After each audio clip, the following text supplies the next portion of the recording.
Probablemente muchos de ustedes han hablado, han escuchado hablar del concepto VUCA o VICA, que está como bien de moda, se está usando mucho, que tiene su origen en la Armada de Estados Unidos y es una sigla en inglés que vamos a explicar en un ratito más. Pero más que incluso irnos a la técnica del concepto VUCA, nosotros queremos hablar de cómo podemos ayudarnos para navegar en ambientes altamente complejos, como el ambiente que estamos viviendo hoy con la pandemia, o en rigor, si nos ponemos a pensar desde hace un par de años atrás, hoy estamos muy enfocados en todo lo que está sucediendo con la pandemia y cómo la enfrentamos, no solo nosotros como países. Venimos saliendo de un estallido social que no solo sucedió en Chile, sino que también sucedió en todo el mundo, donde el Black Lives Matter y I Can't Breathe hace muy poco estuvo muy en la noticia de todo el mundo. Hace algunos años sale el presidente de Ucrania, la primavera árabe, todo lo que ha sucedido en torno al dato, a nuestros propios datos y lo que ha sucedido con esos datos. Hace un año más o menos sale el documental que habla de Cambridge Analytica, que es una compañía que se dedicó a sacar electo a Trump, básicamente. Hay un documental bien interesante en Netflix al respecto. Y además están todos estos leaks y todos estos secretos de Estado que empezaron a ser más comunes, la gente empezó a tener conocimiento al respecto. Aparecen con mucha fuerza en los últimos años, no solo los movimientos feministas propiamente tal, sino que además son movimientos inclusivos, donde empezamos a escuchar un concepto que antes no era muy común, lo inclusivo. Aparecen nuevas generaciones que tienen nuevas demandas, que tienen nuevas sensibilidades.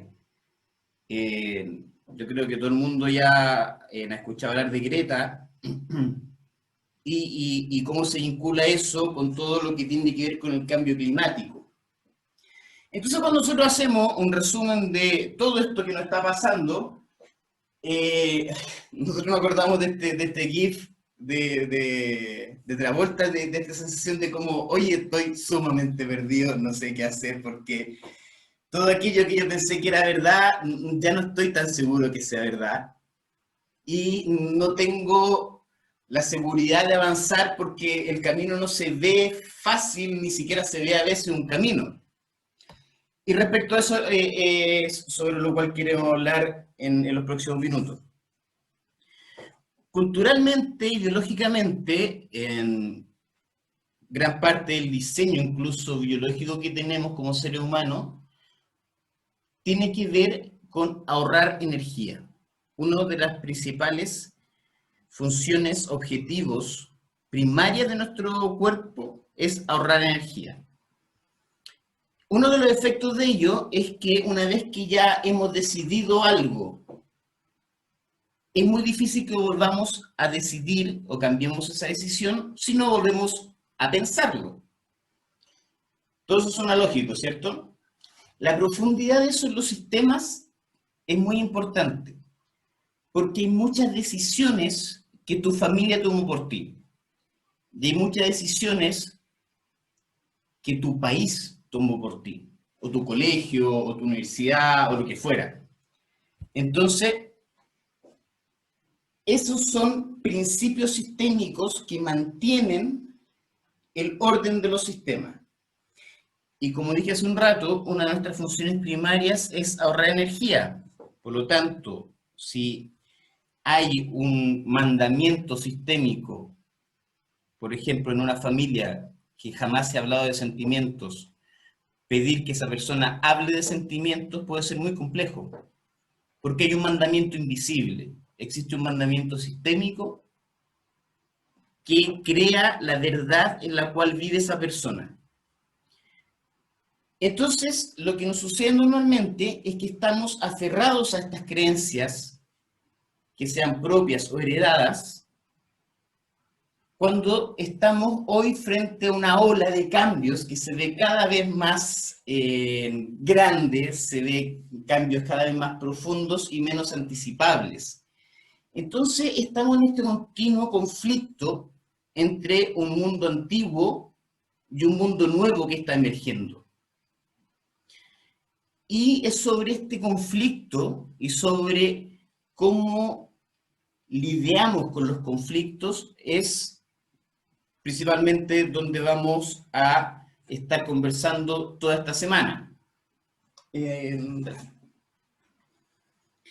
Solo como esta lámina no tiene la expectativa de ser exacta, solo mostrarnos cómo ha sido la aceleración de los cambios.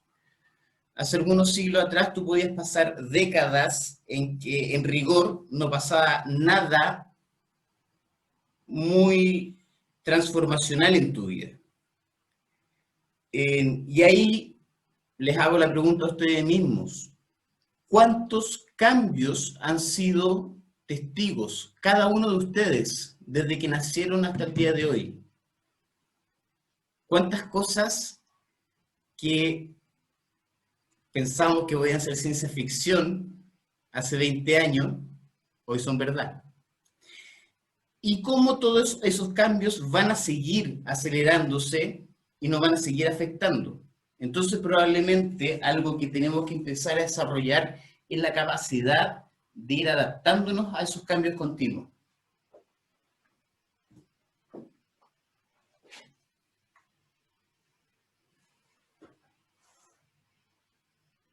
Para entender dónde estamos parados y cuál es este conflicto que nos tiene un poco perdidos, es interesante mirar la historia, mirar de dónde venimos y mirar hacia dónde se supone que vamos a ir. Este año se cumplen 106, 107 años desde el lanzamiento del libro de Taylor y Fayol.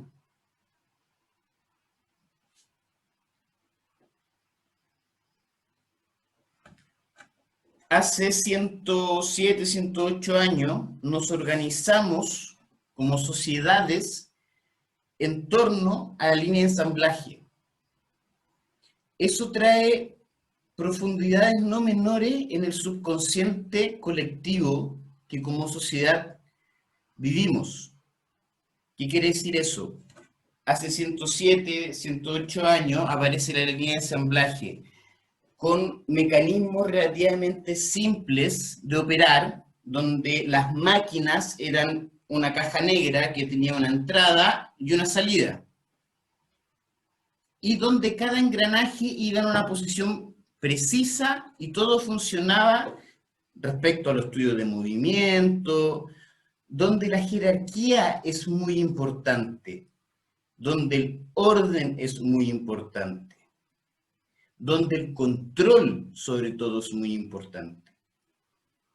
Y sin darnos cuenta, esa forma o esa mentalidad fue la que tomó casi todo el siglo XX de organizaciones. El no saber, el no estar seguro, es algo que está prohibidísimo en una organización del siglo XX. Y vamos a ir viendo cómo esto también ha ido moderándose y ha ido modificándose.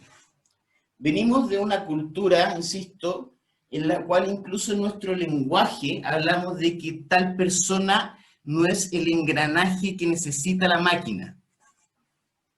Entonces también los invito a estar atentos a ese lenguaje y cómo va creando esa realidad. Nuevamente, venimos de un mundo sumamente estructurado, donde nosotros mismos somos pieza de una máquina.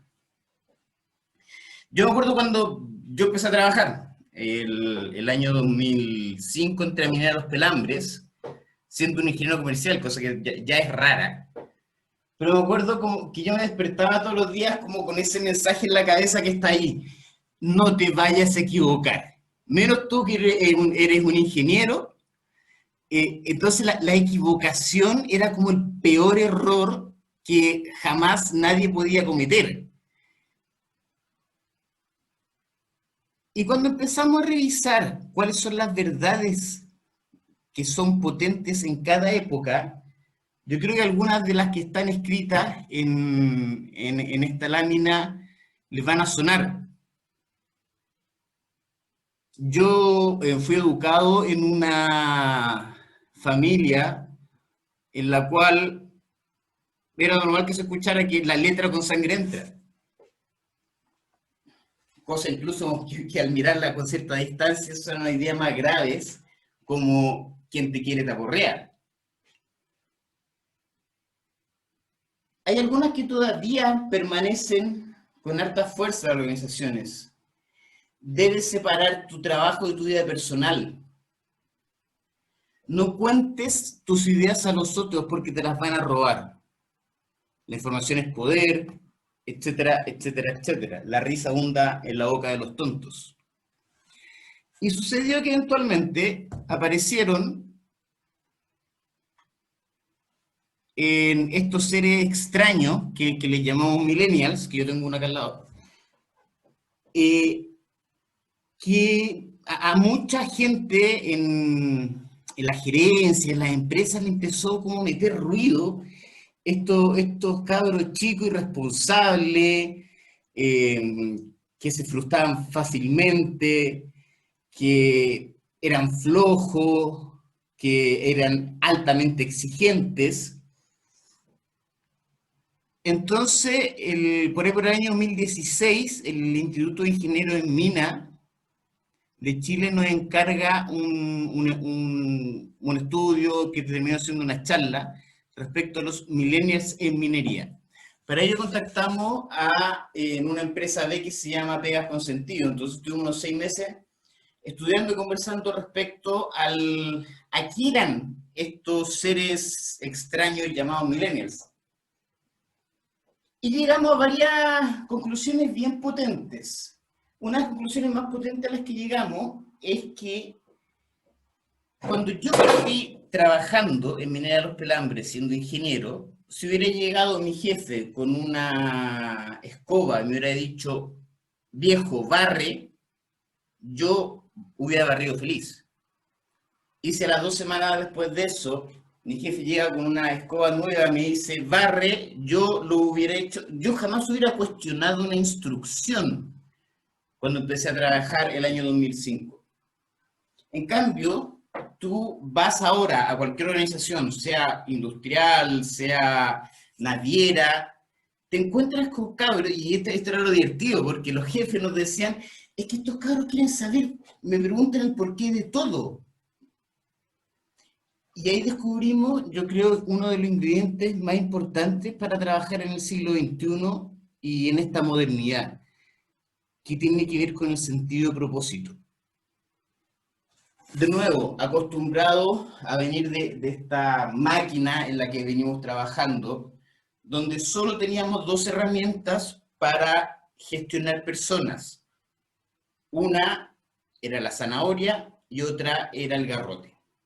Supongo que ustedes como dirigentes sindicales han escuchado mucho eso. Cuando aparecen los millennials preguntándonos, cuestionándonos y diciéndonos, oye, tal cosa me hace sentido o no me hace sentido, también nos regalan otra herramienta muy importante, que es el sentido y propósito. Porque cuando tú logras que esta generación que viene con el chip de la colaboración puesto desde fábrica, que juegan por PlayStation con alguien en Japón, en Canadá, en Tombuctú, cuando esa persona logra conectar su propósito personal con el propósito del lugar donde está trabajando, les aseguro que ya el garrote y la zanahoria dejan de tener sentido también. ¿Y por qué les cuento esto? Porque no necesariamente las cosas se van a poner más fáciles. De hecho, los que estudian o se atreven a visorar lo que podría pasar en un futuro, nos lleva a pensar que las organizaciones deberíamos empezar a funcionar más como este grupo, supongo que algunos han visto estas imágenes de los estorninos cuando vuelan. Los estudios matemáticos detrás de tratar de entender el patrón de cómo hacen eso sin chocar unos con otros, han determinado que cada estornino sigue a los 7 estorninos más cercanos. Y eso es todo. No existe un solo líder. Y son muchas en aprendizaje, en metáforas y distinciones que vamos a ir revisando durante estos días para ponerlo al servicio de ustedes. Pero vamos a mirar un poquito hacia adelante. ¿Qué es lo que dicen los que están mirando más adelante, qué sé yo, 5 o 10 años? Los cambios van a ser cada vez más profundos y van a ser menos anticipables. La preocupación y acción en torno al medio ambiente toma una relevancia distinta en un planeta y en una sociedad donde vamos a vivir más, la gente está viviendo más.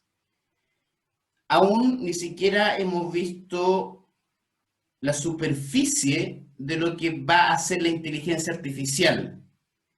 Pero para aquellos que ya han usado Kindle, que es esta herramienta para leer libros, lo más probable es que muy pronto Kindle pueda ser capaz de interpretar si una frase nos hace más felices o más tristes mientras leemos un libro. O sea, de alguna forma, el libro que vamos a estar leyendo nos va a estar leyendo a nosotros. Todo lo que tiene que ver con las monedas digitales que se basan en una tecnología que se llama blockchain. Y todo esto va a hacer que desaparezcan trabajos y va a hacer que aparezcan también nuevos trabajos.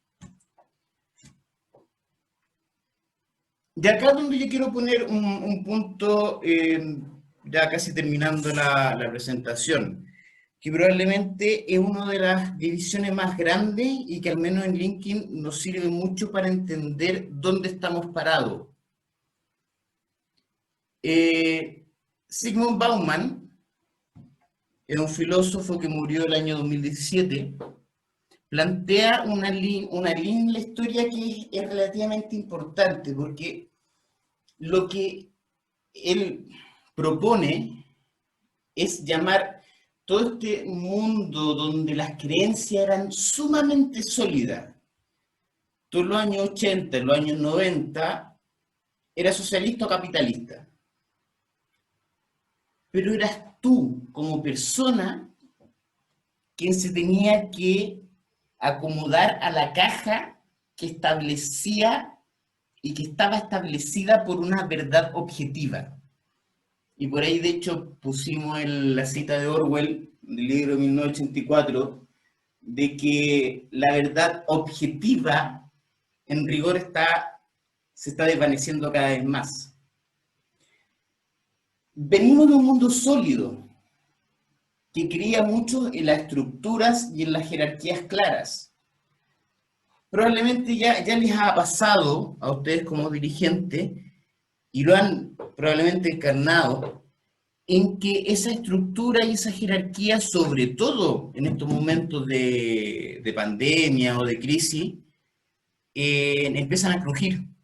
No funcionan como uno esperaría que funcionaran. En el mundo sólido, como ya dije, eres tú quien se ajusta a una verdad externa. Y siempre tenemos la necesidad de un gran hermano, que es quien nos controla y nos dice lo que tenemos que hacer. Y donde, por supuesto, está prohibido equivocarse. Algo sucede como sociedad, que son un montón de sumas de distintas cosas que confluyen, que hace que Bauman diga, mira, ¿sabes qué? Muy probablemente ligado al arribo de la tecnología de los dispositivos digitales, nos sucede que ya no necesitamos grandes jerarquías para coordinarnos. Yo hoy puedo hacer un grupo de WhatsApp, bueno, que esa idea no en pandemia, pero en otro momento sin pandemia, para armar una protesta por X tema. O el conocido caso de los ciclistas de Ciudad de México, que hace un par de años, como la Ciudad de México es una ciudad es caótica en sí misma, los ciclistas se organizan para pedir ciclovías en ciertas partes de Ciudad de México. En el municipio les dice, perfecto, pero ponte a la cola porque hay un millón de cosas que tenemos que hacer antes. Ellos se organizan en un grupo de WhatsApp y con el equivalente a $10 por personas, ellos pintaron las ciclovías. Y me encanta ese ejemplo, más allá de que si les funcionó o no, porque la necesidad de una gran estructura es algo que cada vez se hace más pesado. Todas las organizaciones que estén tratando de navegar este momento que está pasando, mientras más te mantengas en tu estructura y en tu jerarquía, nuestra teoría es que peor te va a ir. Y nos pasamos a los líquidos donde el individuo toma relevancia. Ayer no aparecen los millennials, que son estos chicos que te empiezan a preguntar el porqué de las cosas, donde las creencias individuales son relevantes. Entonces tú puedes en el momento de hoy declararte capitalista y socialista a la vez y nadie debería molestarse por ello. Y de hecho, hoy, bueno, están los veganos, hay un millón de particularidades individuales en los gustos. Y cada persona, no, a diferencia del siglo anterior, no hay por qué sentir vergüenza por lo que sientes. Yo creo que ese es uno de los grandes cambios. Y de hecho lo ponemos al final. Hoy es, lo que está prohibido es no sentir. Dale, Felipe. Y por último, o terminando, me quiero referir al gran Antonio Gramsci, que nos trae una de las definiciones de crisis que siento que nos va a ser muy útil. Gramsci habla de que lo que sucede durante la crisis es que aquello que muere no ha terminado de morir y aquello que nace no ha terminado de nacer. Entonces nosotros venimos de esta línea roja, que es el mundo sólido, de creencias muy sólidas, de jerarquías muy sólidas, de estructuras muy sólidas. Y estamos pasando a un mundo, si es verdad lo que planteó Bauman, de creencias líquidas. Y hoy día estamos viviendo este intermedio que los gringos llaman VUCA, por sus siglas de volátil, incierto, complejo y ambiguo. Y un periodo particular, porque no sabemos bien de dónde agarrarnos, no sabemos bien cuál es la siguiente acción correcta, sobre todo para aquellos que venimos acostumbrados desde el mundo sólido a que alguien nos diga lo que tenemos que hacer.